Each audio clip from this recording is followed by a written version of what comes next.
offline markets, normal retail markets are typically dominated by big chains, and competition is of course in local market, but increasingly by large players. And that initially, I think a lot of people's hope with the internet was that online markets would be more transparent, competition would be intense because it was prices were easily observable, but that in recent times we've seen even online markets being dominated more by large players. And so we wanted to try and understand why that is and to what extent online markets are actually, in fact, similar to offline markets after all. And so the project focuses on Amazon and how Amazon has grown over time, both in terms of sales, but also on the distribution side. And we wanted to understand what drivers of its growth have been, either in generating value on the revenue side for the consumer, or in being able to leverage the size of its network through shipping cost reductions that typically aren't available to smaller online retailers.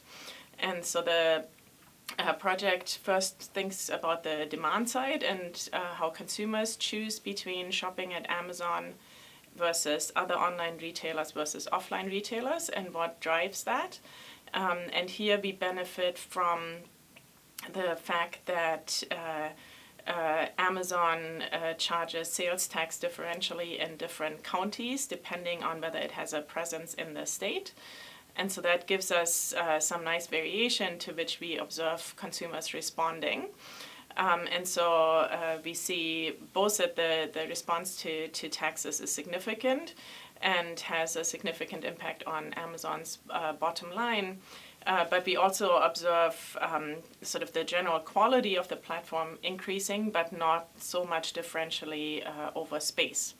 And so what we can't address in the project right now is one-day shipping, but what we attempted to look at was other convenience factors of the platform that depended on where you live relative to the distribution center that services you, and there we don't find much of an effect right now.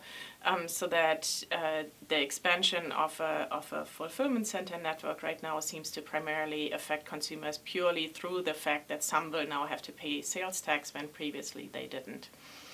So that suggests, at least on the demand side, that growth factors are primarily the reputation of the platform as a whole, but not so much differentially across locations, driven by other aspects of the business.